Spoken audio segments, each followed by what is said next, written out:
अस्सलाम वालेकुम। 9th class physical state of matter हमने ये स्टार्ट किया हुआ था यूनिट नंबर 5 और जिसका लेक्चर नंबर जो आज है वो है 6। तो लेक्चर नंबर 6 में आज हम पढ़ने जा रहे हैं बॉइलिंग पॉइंट। आज हम पढ़ने जा रहे हैं बॉइलिंग पॉइंट। बॉइलिंग पॉइंट क्या होता है?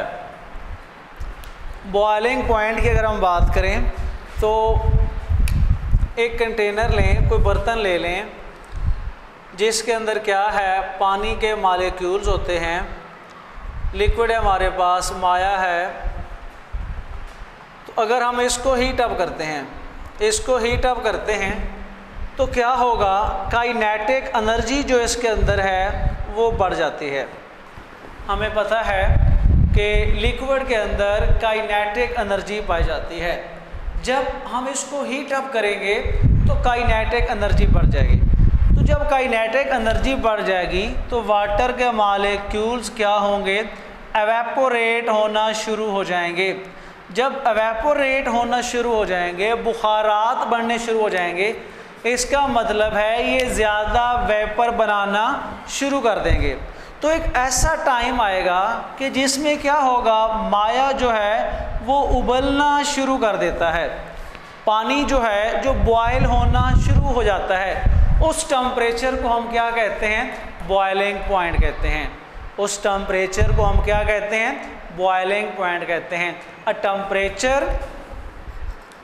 अ temperature in which liquid start boil। एक ऐसा टेम्परेचर जिसमें क्या होता है, कोई माया जो है वो बॉयल होना, उबलना शुरू हो जाए, उसको हम क्या कहते हैं, बॉइलिंग पॉइंट कहते हैं। या फिर आप यूं भी कर सकते हैं, a temperature in which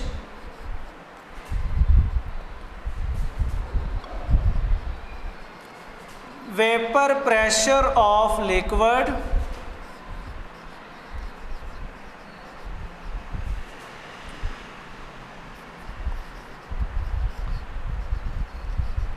equal to external pressure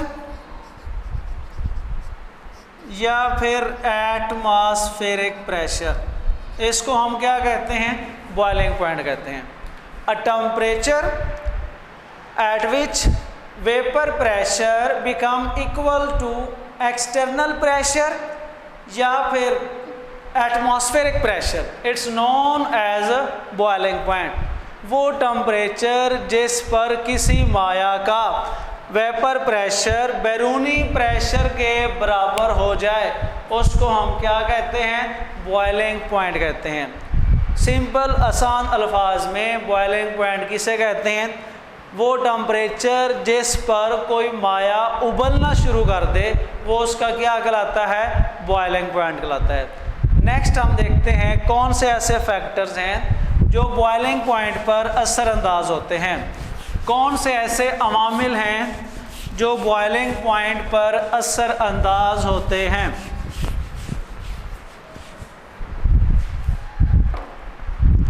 एक हमारे पास है inter molecular forces, nature of liquid,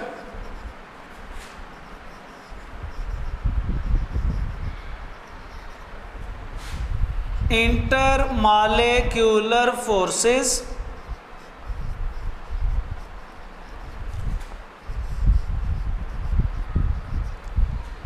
third हमारे पास है एक्सटर्नल प्रेशर, बैरूनी प्रेशर। ये हमारे पास क्या हैं, फैक्टर हैं।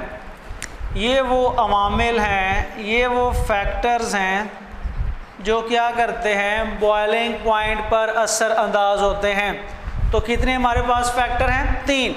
नेचर ऑफ लिक्विड, माया की फितरत, इंटर मॉलिक्यूलर फोर्सेस और बैरूनी प्रेशर। अगर हम नेचर ऑफ लिक्विड की बात करें तो मैंने लास्ट लेक्चर में भी आपको बताया था, यहाँ लिक्विड की नेचर से मुराद ये है, कुछ लिक्विड ऐसे होते हैं जो पोलर फॉर्म में होते हैं, और कुछ लिक्विड ऐसे होते हैं जो नॉन पोलर फॉर्म में होते हैं।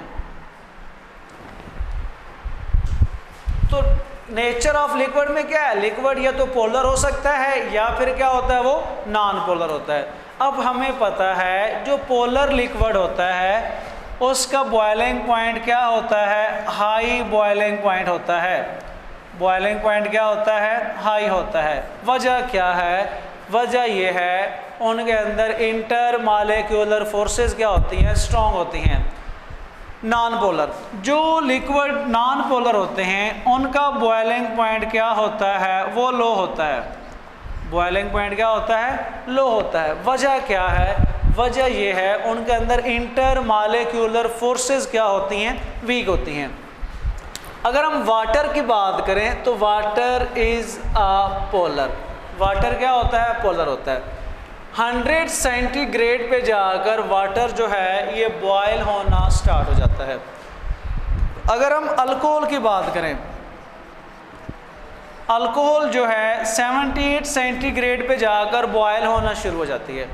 इट्स मीन डैट कि वाटर का बॉइलिंग पॉइंट क्या है, ज़्यादा है, अल्कोहल का बॉइलिंग पॉइंट क्या है, कम है। वजह क्या है, वजह ये है पानी जो है ये पोलर होता है और इसमें इंटर मालिक्यूलर फोर्सेस क्या होती हैं, मजबूत होती हैं। अल्कोहल का बॉइलिंग पॉइंट क्यों कम है, अल्कोहल का बॉइलिंग पॉइंट इसलिए कम है क्योंकि ये नॉन पोलर होते हैं और इसमें इंटर मालिक्यूलर फोर्सेस क्या होती हैं, वो वीक होती हैं। तो आपको शॉर्ट क्वेश्चन भी आ सकता है, बताइए पानी का बॉइलिंग पॉइंट अल्कोहल से ज़्यादा क्यों होता है। लिक्विड अगर पोलर होगा तो उसका बॉइलिंग पॉइंट क्या होता है, ज़्यादा होता है। लिक्विड अगर नॉन पोलर हो तो उनका बॉइलिंग पॉइंट क्या होता है, कम होता है। नेक्स्ट हमारे पास क्या है, इंटर मालिक्यूलर फोर्सेस। किसी भी लिक्विड के अंदर intermolecular forces play a important role, इसका बड़ा अहम किरदार होता है। अगर लिक्विड के अंदर इंटर मालिक्यूलर फोर्सेस स्ट्रॉन्ग हों, इंटर मालिक्यूलर फोर्सेस मजबूत हों, तो उसका मेल्टिंग पॉइंट और बॉइलिंग पॉइंट दोनों ज़्यादा होते हैं। अगर इंटर मालिक्यूलर फोर्सेस मजबूत हों तो मेल्टिंग पॉइंट और बॉइलिंग पॉइंट क्या होते हैं, ज़्यादा होते हैं। अब अगर इंटर मालिक्यूलर फोर्सेस कमज़ोर हों तो फिर उसका क्या होगा, बॉइलिंग पॉइंट और मेल्टिंग पॉइंट दोनों क्या होते हैं, कम होते हैं। फिर सुनो, intermolecular forces play a key role in liquid. Intermolecular forces का मायात के अंदर बहुत ज़्यादा अहमियत होती है। वजह यह है अगर किसी माया के अंदर इंटर मालिक्यूलर फोर्सेस मजबूत हों तो उसका बॉइलिंग पॉइंट क्या होता है, ज़्यादा होता है। अगर किसी माया में इंटर मालिक्यूलर फोर्सेस कमज़ोर हों तो उसका बॉइलिंग पॉइंट क्या होता है, कम होता है। समझे क्या। और लास्ट हमारे पास है एक्सटर्नल प्रेशर। हम लिक्विड का एक्सटर्नल प्रेशर जो होता है ये हम बढ़ा भी सकते हैं और एक्सटर्नल प्रेशर को हम कम भी कर सकते हैं। प्रेशर कुकर जो है ये इसी असूल पर काम करता है। प्रेशर कुकर जो होता है ये इसी असूल पर काम करता है। उसका प्रेशर जो होते हैं बढ़ाया भी जा सकता है, प्रेशर उसका कम भी किया जा सकता है। तो आज हमने क्या पढ़ा, बॉइलिंग पॉइंट पढ़ा। बॉइलिंग पॉइंट के कौन कौन से अवामिल हैं, 3 अवामिल हैं जो इस पर असरअंदाज होते हैं, nature of liquid, intermolecular forces और एक्सटर्नल प्रेशर।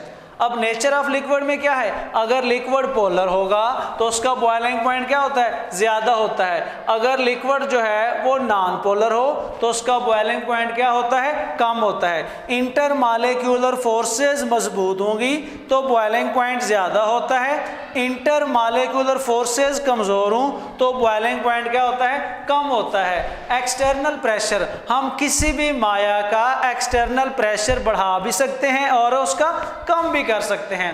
प्रेशर कुकर जो है वो इसी असूल पर काम करता है। तो आज का हमारा टॉपिक बॉइलिंग पॉइंट कंप्लीट हुआ। नेक्स्ट हम लोग देखेंगे डिफ्यूजन ऑफ लिक्विड क्या होती है।